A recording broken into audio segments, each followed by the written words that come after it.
Baik, melanjutkan apa yang sudah saya jelaskan, para siswa. Di bagian ini saya akan memberikan contoh lain. Kalau sebelumnya sudah saya contohkan atom helium, sekarang atom litium. Litium itu dari kata litios. Litios itu berarti batu. Nah, kalau kamu perhatikan litium ini warna putih keperak-perakan ya. Nah, para siswa tentang teori atom litium, litium itu mempunyai nomor massa 4 dan nomor atomnya 3. Ya.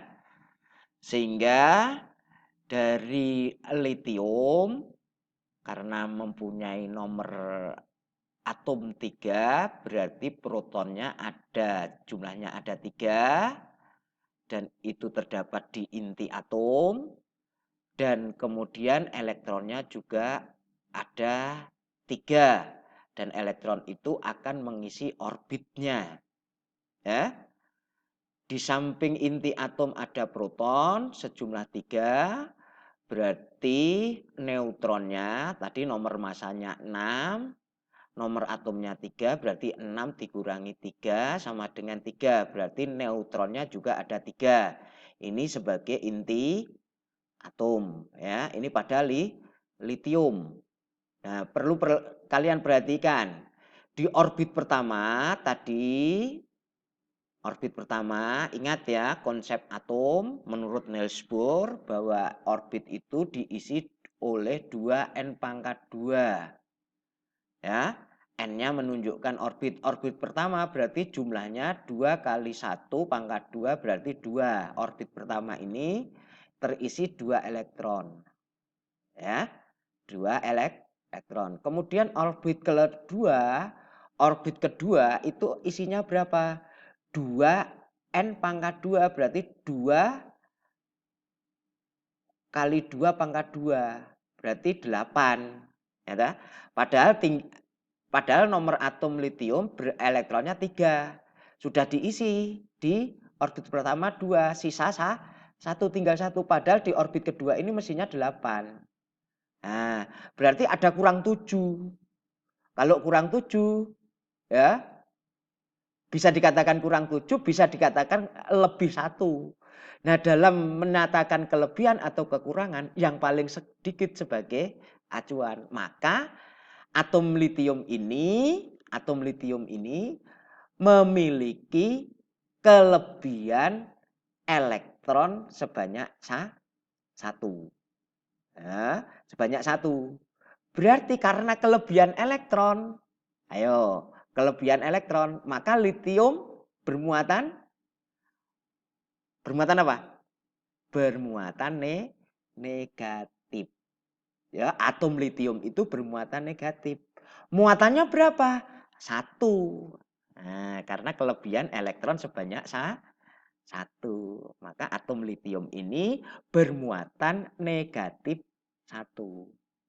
Bedakan kalau di atom helium. Atom helium isinya 2 di orbit pertama. Berarti sudah penuh.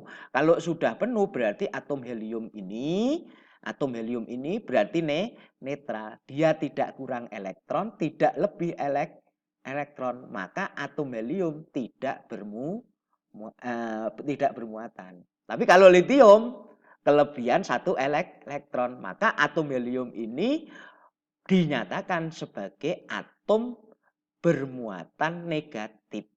Valensinya 1 atau bermuatan 1. Nah, ini para siswa ya.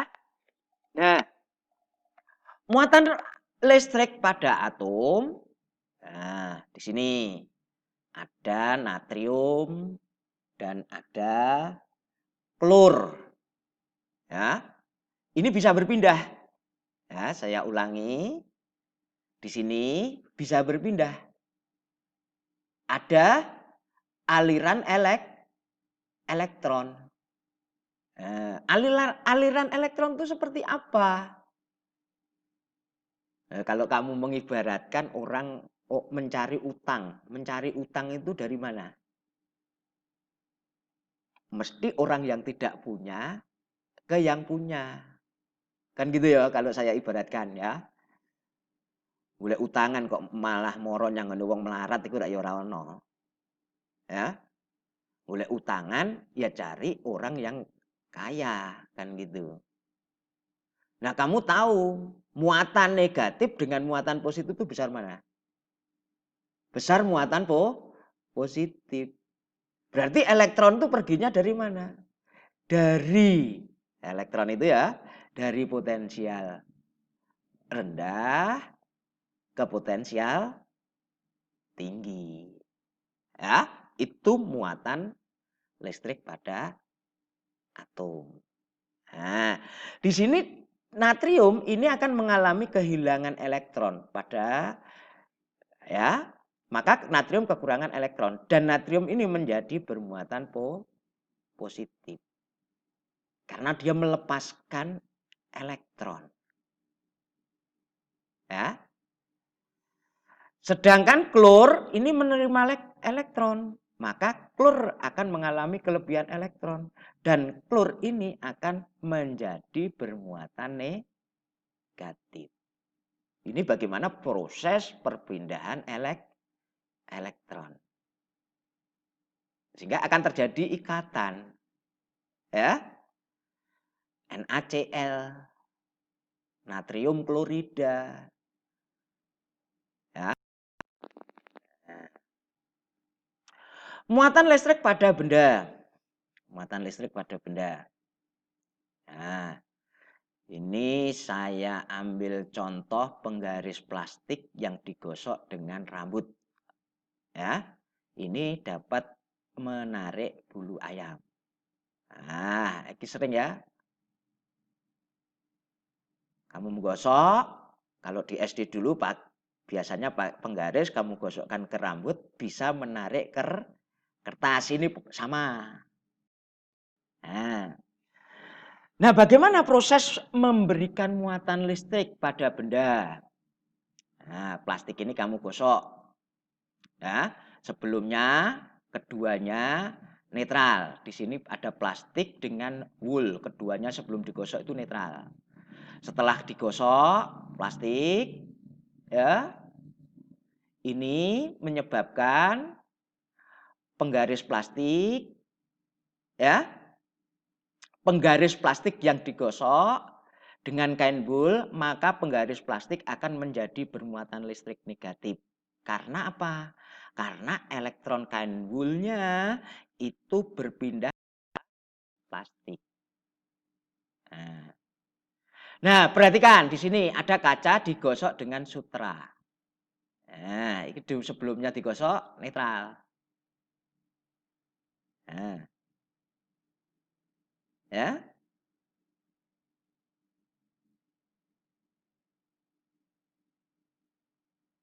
Kaca yang digosok dengan kain sutra, maka kaca akan menjadi bermuatan listrik positif. Karena elektron kaca berpindah ke kain sutra. Ya. Kaca yang digosok dengan kain sutra, ya.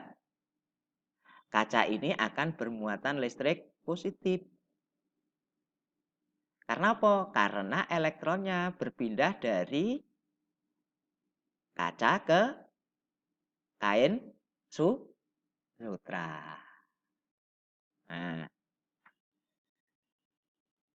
para siswa,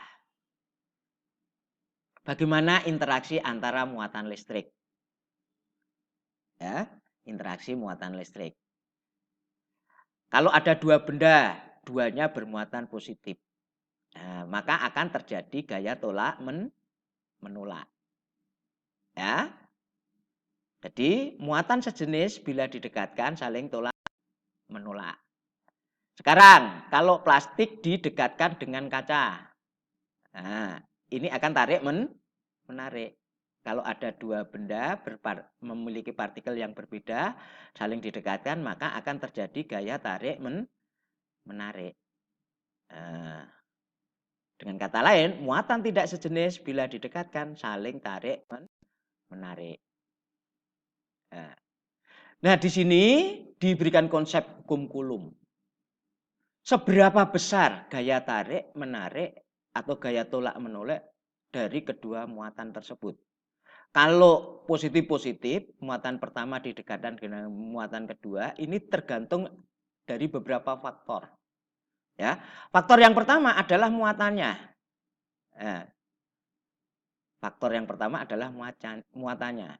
Semakin besar muatannya, bisa terjadi muatan gayanya akan semakin besar. Faktor yang kedua tergantung pada jaraknya. Kalau jaraknya semakin jauh, maka ya gayanya akan semakin kecil. Nah, ini akan semakin kecil. Tapi kalau semakin jauh jaraknya, nah, kalau semakin dekat gayanya akan semakin kuat. Nah, konsep ini sebagai hukum Coulomb bahwa besar gaya tarik atau tolak antara muatan sebanding dengan besar muatan masing-masing dan berbanding terbalik dengan kuadrat jaraknya antara kedua muatan dengan persamaan F sama dengan K. Q itu adalah muatan yang pertama, Q2 muatan yang kedua dibagi R pangkat 2. R itu adalah jarak antar kedua muatan. Ya.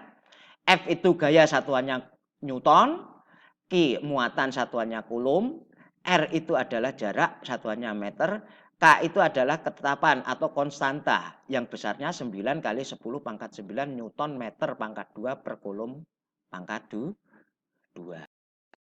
Nah, itu para siswa ya. Nah, di hukum Coulomb. Nah, kemudian di samping ada hukum Coulomb, ada medan listrik. Medan listrik itu apa? Medan listrik itu adalah suatu daerah atau ruang di sekitar muatan listrik yang masih dipengaruhi oleh gaya listrik. Ya. Nah, benda uji bermuatan listrik Q diletakkan di dekat benda bermuatan listrik Q yang lain. Ini jika benda uji mendapat gaya, maka tempat di mana benda uji berada di dalam medan listrik, benda bermuatan Q ya. Di sini ada Q1, Q2, Q besar kalau saya lambangkan. Itu ada daerah yang masih dipengaruhi oleh gaya listrik. Itu namanya medan listrik. Nah, ya, semakin jauh letak benda uji dari benda bermuatan Q, maka gaya berpengaruh semakin kecil sehingga kuat medan listriknya semakin kecil. Nah, dinyatakan bahwa E ya sama dengan F per Q. Ya, garis gaya listrik, medan listrik digambarkan sebagai garis-garis gaya. Ya, arah garis gaya muatan listrik. Kalau ini ada yang menuju, berarti kan arah gayanya, ya. Positif itu meninggalkan, kalau negatif menuju ke intinya. Nah, itu ya arah gayanya. Ada garis gaya listrik pada dua buat muatan yang berdekatan seperti ini. Ini kalau terjadi saling tarik menarik. Nah, kalau ini seperti saling tolak menolak. Ya. Nah, kuat medan listrik tadi dinyatakan bahwa Q atau kuat medan listrik itu E, dilambangkan dengan E. Ya. Tergantung jarak dan antar muatan tadi. Bahwa E sama dengan F per Q. Jadi benda bermuatan listrik Q diletakkan benda uji bermuatan Q kecil berjarak R, maka besar kuat medan listrik di titik benda uji adalah gaya listrik yang ditimbulkan benda bermuatan dibagi muatannya, atau E sama dengan F per Q. Ya, itu namanya medan listrik. F itu adalah gaya listrik, Q adalah muatan.